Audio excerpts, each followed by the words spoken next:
नमस्ते बच्चों।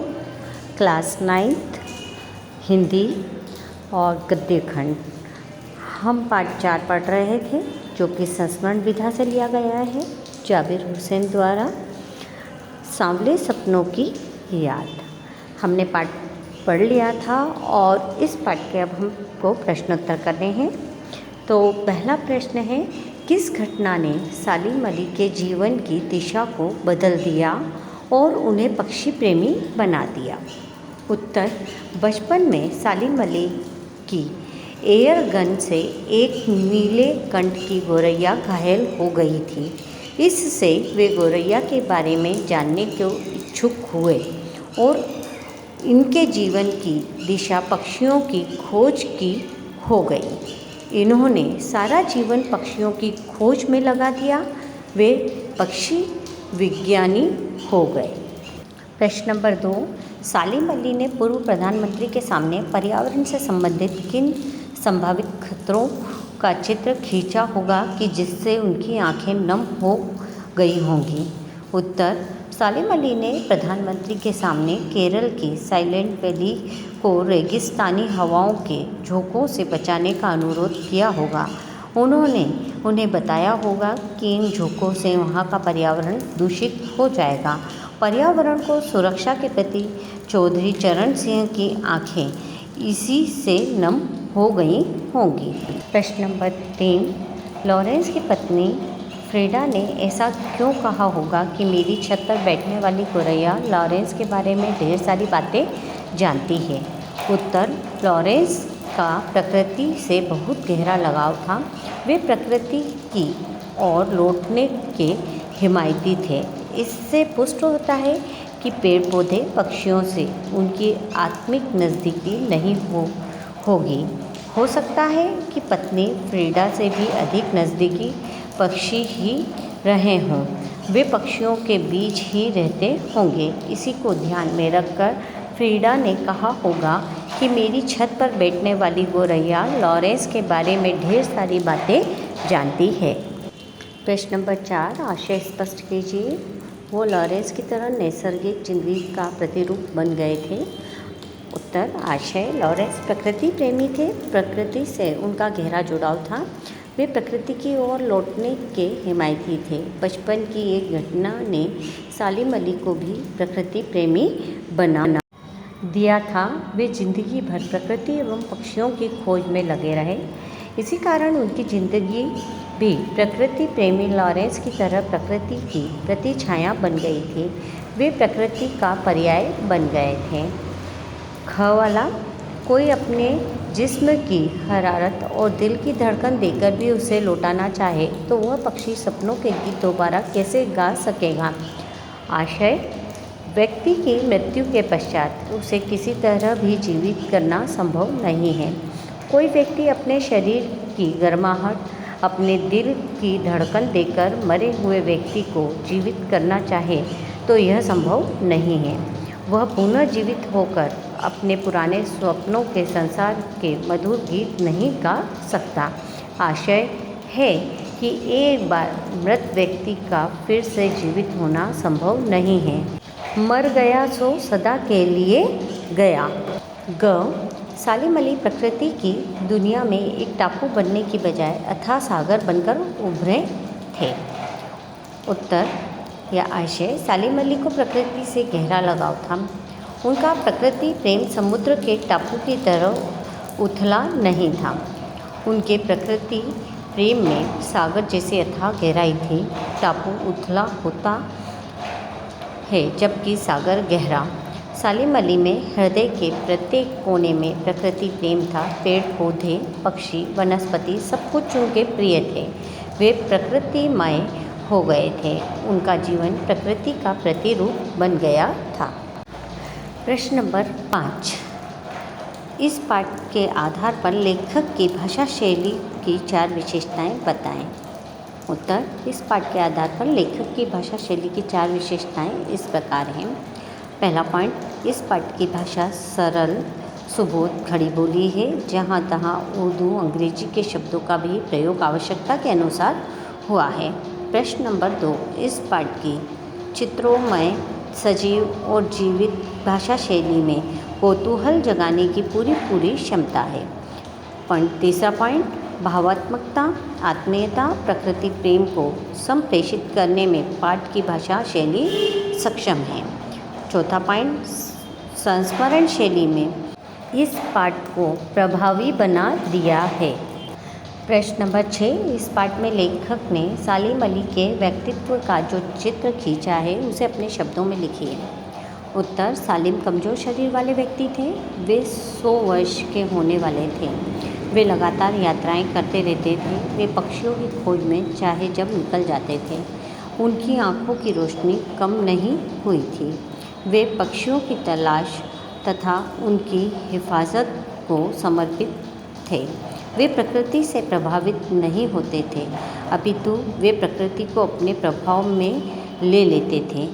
उनके लिए प्रकृति में हर तरफ एक हंसती खेलती रहस्य भरी दुनिया पसरी थी। उनका जीवन काफ़ी रोमांचकारी था।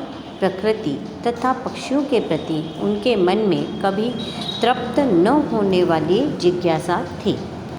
प्रश्न नंबर 7, सांवले सपनों की याद शीर्षक की सार्थकता पर टिप्पणी लिखिए। उत्तर, सांवले सपनों की याद शीर्षक में सांवले शब्द उदासी के लिए आया है। लेखक अपने मित्र सालिम अली की मृत्यु से उदास हैं। यह संस्मरण उनकी मृत्यु के समय का है। यह शीर्षक विषय का आभास देने वाला है। मृत्यु की उदासी के साथ यमुना के सांवले पानी, सांवले रंग वाले कृष्ण का भी उल्लेख इसमें हुआ है। यह शीर्षक कौतूहल जगाने वाला है, आकर्षित करने वाला है तथा छोटा भी है। कुल मिलाकर शीर्षक सार्थक है। अब बच्चों, रचना और अभिव्यक्ति। प्रश्न नंबर 8 आपका है। प्रस्तुत पाठ सालिम अली की पर्यावरण के प्रति चिंता को भी व्यक्त करता है। पर्यावरण को बचाने के लिए आप कैसे योगदान दे सकते हैं? उत्तर, हम निम्न प्रकार से योगदान दे सकते हैं। पहला पॉइंट, पर्यावरण को बचाने के लिए हम कई तरह से योगदान कर सकते हैं। प्रदूषण प्रमुख रूप से जलवायु एवं ध्वनि से में होता है, इसलिए हमें इन तीनों को प्रदूषण से बचाना है। दूसरा पॉइंट, हमें हानिकारक धुआं छोड़ने वाले वाहनों के प्रयोगों से बचना चाहिए। भट्टी, चूल्हे आदि से वायु को दूषित नहीं करना है। तीसरा पॉइंट, जल के स्रोतों, कुआं, नल, तालाब, पंप आदि के पास गंदगी नहीं करेंगे। चौथा पॉइंट, घर बाहर पेड़ पौधे लगवाएंगे। औरों को हरियाली बढ़ाने के लिए प्रेरित करेंगे। तेज़ आवाज़ के वाद्य यंत्रों का प्रयोग नहीं करेंगे तथा औरों को तेज़ आवाज़ करने से रोकेंगे। बच्चों, इसके अलावा कुछ महत्वपूर्ण गद्यांशों की आपको व्याख्या भी करनी है। आपको 3 संकेत हैं और 3 संकेतों के आधार पर आप संदर्भ प्रसंग सहित व्याख्या करेंगे। पहला संकेत है, इस हुजूम में आगे आगे चल रहे हैं सालिम अली। अपने कंधों पर सैलानियों की तरह अपने अंतहीन सफ़र का बोझ उठाए, लेकिन यह सफ़र पिछले तमाम सफ़रों से भिन्न है। भीड़ भाड़ की ज़िंदगी और तनाव के माहौल से सालिम अली का यह आखिरी पलायन है। अब तो वो उस वन पक्षी की तरह प्रकृति में विलीन हो रहे हैं जो ज़िंदगी का आखिरी गीत गाने के बाद मौत की गोद में जा बसा हो। सबसे पहले हम इसका संदर्भ लिखेंगे। प्रस्तुत गद्यांश हमारी पाठ्यपुस्तक के सांवले सपनों की याद पाठ से लिया गया है। इसके लेखक जाबिर हुसैन जी हैं। फिर प्रसंग, इस गद्यांश में सालिम अली की अंतिम यात्रा का भावपूर्ण वर्णन करते हुए उनकी प्रमुख विशेषताओं को इंगित किया है। व्याख्या, इस भीड़ भरे जनसमूह में सबसे आगे सालिम अली चल रहे हैं। यह उनकी अंतिम यात्रा है जिसमें वे अपने कंधों पर घुमक्कड़ों की तरह सारा सामान लादे हुए हैं। उनकी यह यात्रा पहली सभी यात्राओं से अलग है। इस दुनिया की जनसमूह की भीड़ भाड़ तथा विभिन्न प्रकार के दबावों से मुक्त होने की यह अंतिम यात्रा है। अब वे वैसे ही प्रकृति में समा रहे हैं जैसे कोई वन का पक्षी अपनी ज़िंदगी का अंतिम गीत गाकर मृत्यु की गोद में जा पहुँचा हूँ, अब वे लौटकर नहीं आएंगे। अब विशेष कि इस पूरे संकेत के अंतर्गत मतलब क्या प्रमुख है, तो पहला पॉइंट सालिम अली की शव यात्रा का भावनात्मक अंकन हुआ है। दूसरा, जो भाषा है वह सरल सुबोध खड़ी बोली का प्रयोग किया गया है। पॉइंट तीसरा, जो इसमें शैली है वो भावनात्मक शैली का सौंदर्य दर्शनीय है। अब जो अगला संकेत है वह है लोग पक्षियों को आदमी की नज़र से देखना चाहते हैं। यह उनकी भूल है। ठीक उसी तरह जैसे जंगलों और पहाड़ों, झरनों और आबशारों को वो प्रकृति की नज़र से नहीं आदमी की नज़र से देखने को उत्सुक रहते हैं। भला कोई आदमी अपने कानों से पक्षियों की आवाज़ का मधुर संगीत सुनकर अपने भीतर रोमांच का सोता फुटता महसूस कर सकता है। एहसास की ऐसी ही एक उबड़ खाबड़ ज़मीन पर जन्मे मिथक का नाम है सालिम अली। इसका जो अब संदर्भ है वो हम पूर्वोत्तर लिखेंगे, यानी इससे पूर्व जो हमने संकेत किया है पाठ भी वही है और लेखक का नाम भी वही है, इसलिए हमारा संदर्भ पूर्वोत्तर रहेगा। प्रसंग, इस गद्यांश में प्रकृति प्रेमी सालिम अली की भावात्मक सूक्ष्म अनुभूति की ओर संकेत किया गया है। व्याख्या, पक्षी विज्ञानी सालिम अली मानते हैं कि पक्षियों को आदमी की दृष्टि से देखना बहुत बड़ी भूल है। पक्षियों को आदमी की नज़र से देखना उसी प्रकार की भूल है जैसे आदमी वनों, पर्वतों, झरनों, स्रोतों को प्रकृति की दृष्टि से न देखकर आदमी की दृष्टि से देखने के लिए लालायित रहते हैं। वस्तुतः पक्षियों को पक्षियों की नज़र से ही देखना चाहिए। सालिम अली में यह क्षमता थी, इसलिए वे पक्षियों के स्वर का मीठा संगीत सुनकर रोमांचित होते थे। पक्षियों की मधुर आवाज़ से ही वे ऐसा अनुभव करते थे जैसे उनके हृदय में रोमांच का सोता फूट रहा हो। सालिम अली इसी तरह की ऊंची नीची धरती पर पैदा होने वाले मिथक थे। वे पक्षियों के सहज स्वरों में नए नए अर्थ खोजते थे। अब इसका विशेष आएगा। पहला पॉइंट, प्रकृति विज्ञानी सालिम अली की पक्षियों की समझ को बताया गया है। दूसरा पॉइंट, इस अंश से स्पष्ट है कि सालिम अली अति सूक्ष्म अनुभूतिशील थे। तीसरा पॉइंट, भावात्मक शैली में विषय का प्रतिपादन किया है। चौथा पॉइंट, साहित्यिक खड़ी बोली को अपनाया है।